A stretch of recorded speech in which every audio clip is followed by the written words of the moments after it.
कलयुग में भी भगवान दर्शन देते हैं। कृष्णनगर के पास एक गांव में एक ब्राह्मण रहते थे।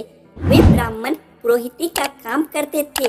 एक दिन यजमान के यहाँ पूजा कराकर घर लौटते समय उन्होंने रास्ते में देखा कि एक मालिन साग वाली एक और बैठी साग बेच रही है। भीड़ लगी है, कोई साग तुलवा रहा है तो कोई मोल कर रहा है। पंडित जी रोज उसी रास्ते जाते, साग वाली को भी वहीं देखते। एक दिन किसी जान पहचान के आदमी को साग खरीदते देखकर वे भी वहीं खड़े हो गए। उन्होंने देखा साग वाली के पास एक पत्थर का बाट है, उसी से वह 5 सेर वाले को 5 सेर और 1 सेर वाले को 1 सेर भाग तौल रही है। एक ही बाट सब तौलों में समान काम देता है। पंडित जी को बड़ा आश्चर्य हुआ। उन्होंने साग वाली से पूछा, तुम इस एक ही पत्थर के बाट से कैसे सबको तौल देती हो? क्या सबका वजन ठीक उतरता है? पंडित जी के परिचित व्यक्ति ने कहा, हाँ पंडित जी, क्या बड़े अचरज की बात है। हम लोगों ने कई बार इससे हुलिये हुए साग को दूसरी जगह तौलकर आजमाया, पूरा वजन सही सही उतरा। पंडित जी ने कुछ रुककर साग वाली से कहा, बेटी क्या पत्थर मुझे दोगी? साग वाली बोली, नहीं बाबा जी, तुम्हें नहीं दूंगी। मैंने बड़ी कठिनता से इसको पाया है। मेरे शेर बटखरे हो जाते तो घर जाने पर माँ और बड़े भाई मुझे मारते। 3 वर्ष पहले की बात है, मेरे बटखरे खो गए। मैं घर गई तो बड़े भाई ने मुझे मारा।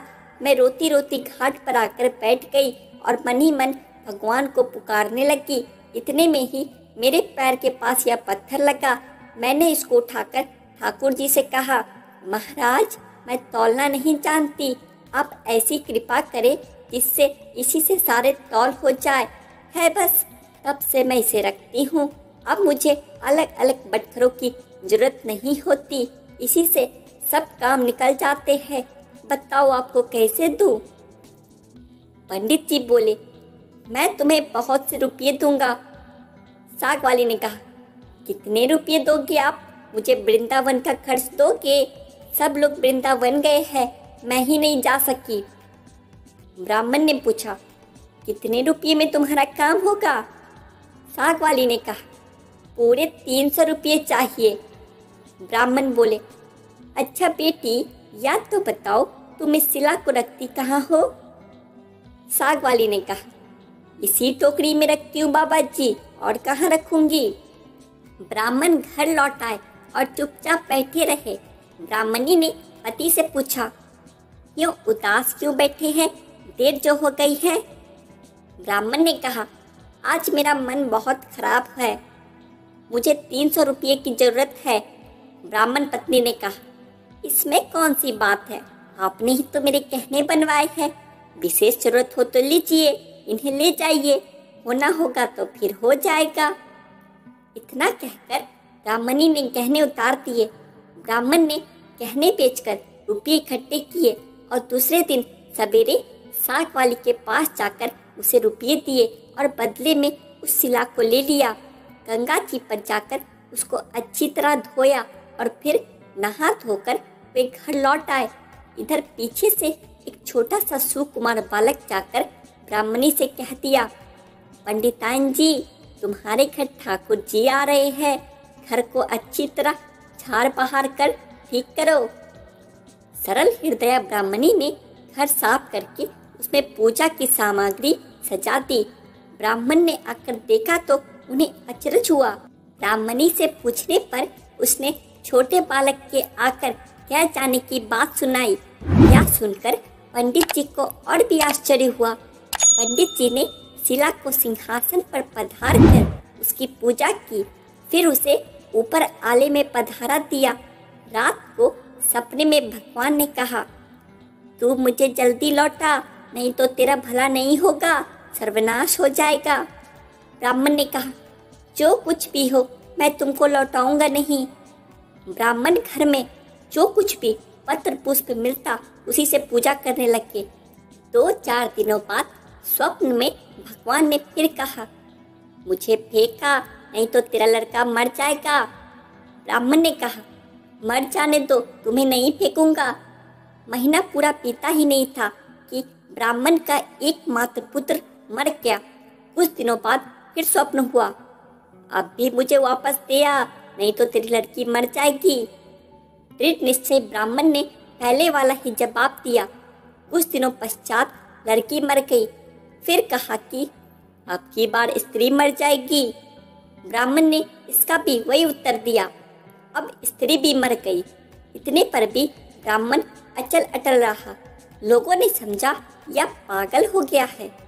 कुछ दिन बीतने पर स्वप्न में फिर कहा गया, देख अब भी मान जा, मुझे लौटा दे, नहीं तो 7 दिनों में तेरे सिर पर बिजली गिरेगी। ब्राह्मण बोले, गिरने दो, मैं तुम्हें उस साग वाली की गंदी टोकरी में नहीं रखने का प्रण कर रखा है। ब्राह्मण ने एक मोटे कपड़े में लपेटकर भगवान को अपने मजबूत बांध लिए। वे सब समय यूं ही उन्हें बांधे रखते। कर कराकर बिजली कौंधती नजदीक आती पर लौट जाती। अब 3 ही दिन शेष रह गए। एक दिन ब्राह्मण गंगा जी के घाट पर संध्या पूजन कर रहे थे कि 2 सुंदर बालक उनके पास आकर जल में कूदे। उनमें एक सांवला था, दूसरा गोरा। उनके शरीर पर कीचड़ लिपटा था। वे इस ढंग से जल में कूदे कि जल उछलकर ब्राह्मण के शरीर पर पड़ा। ब्राह्मण ने कहा, तुम लोग कौन हो भैया, कहीं इस तरह जल में कूदा जाता है? देखो मेरे शरीर पर जल पड़ गया। इतना ही नहीं, मेरे भगवान पर भी छींटे पड़ गए। देखते नहीं, मैं पूजा कर रहा था। बालकों ने कहा, ओहो, तुम्हारे भगवान पर भी छींटे लग गए? हमने देखा ही नहीं बाबा, तुम गुस्सा ना होना। पंडित जी ने कहा, भैया गुस्सा कहाँ होता हूँ, बताओ तो तुम किसके लड़के हो? ऐसा सुंदर रूप तो मैंने कभी नहीं देखा। कहाँ रहते हो भैया? आहा, कैसी अमृत घोली मीठी बोली है। बालकों ने कहा, बाबा हम तो यहीं रहते हैं। पंडित जी बोले, भैया क्या फिर कभी मैं तुम लोगों को देख सकूंगा? बालकों ने कहा, क्यों नहीं बाबा, पुकारते ही हम आ जाएंगे। पंडित जी के नाम पूछने पर वह बोले, हमारा कोई एक नाम नहीं है, जिसको जो मन होता है उसी नाम से वह हमें पुकार लेता है। सांवला लड़का इतना कहकर चला, ये लो मुरली, जरूरत हो तब इसे बजाना, बजाते ही हम लोग आ जाएंगे।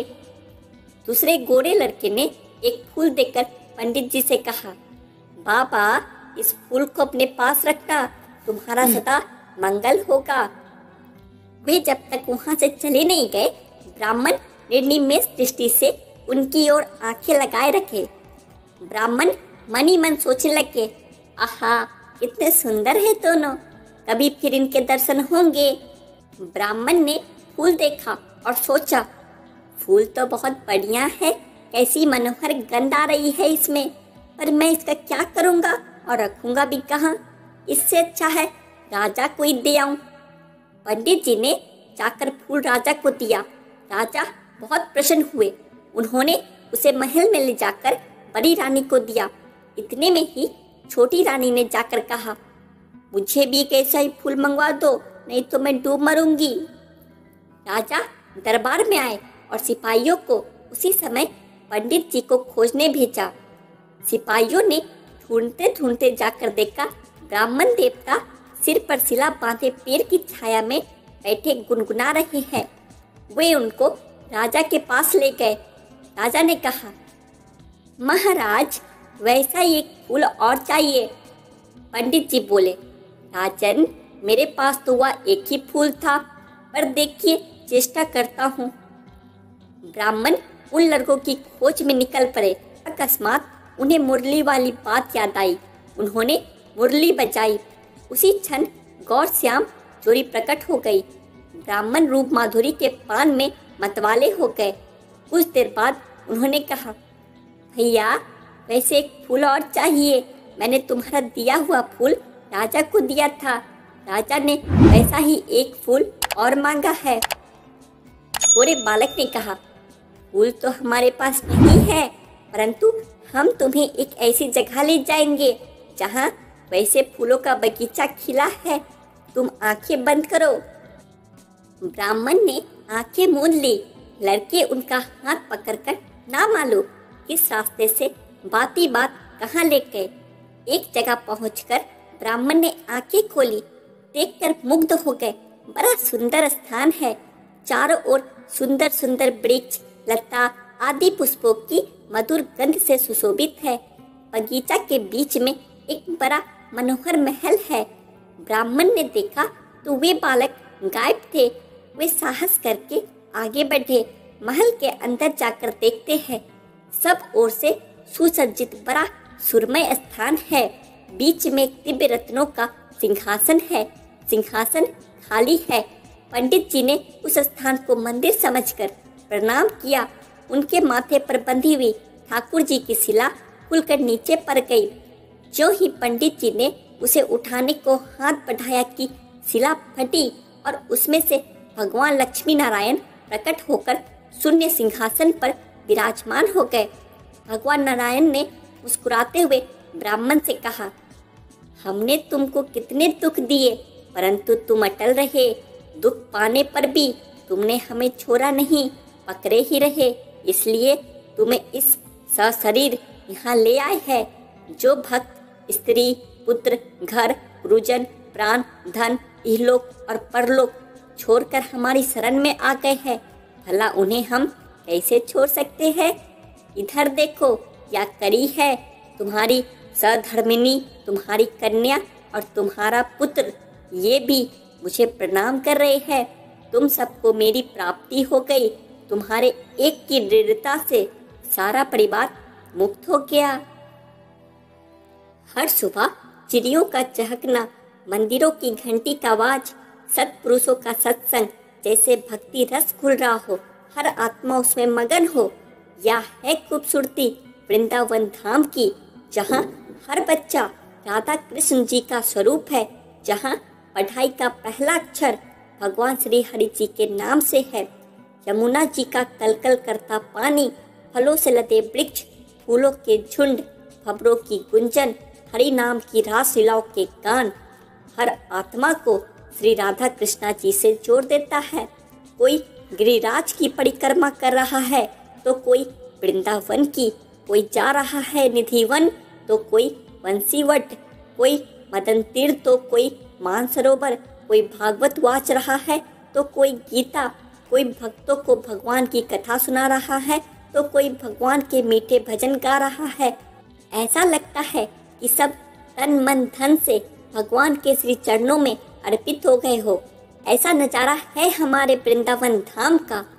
कोई सुबह सुबह मंदिरों की सीढ़ियाँ धो रहा है तो कोई प्रसाद बांट रहा है, कोई कीर्तन कर रहा है तो कोई दर्शन खुलने का इंतजार कर रहा है, कोई दर्शन करके उसमें मगन हो रहा है तो कोई पद्यावली लिखने में व्यस्त हो रहा है। कहीं मंदिर में फूल श्रृंगार बन रहा है तो कहीं भोग बन रहा है।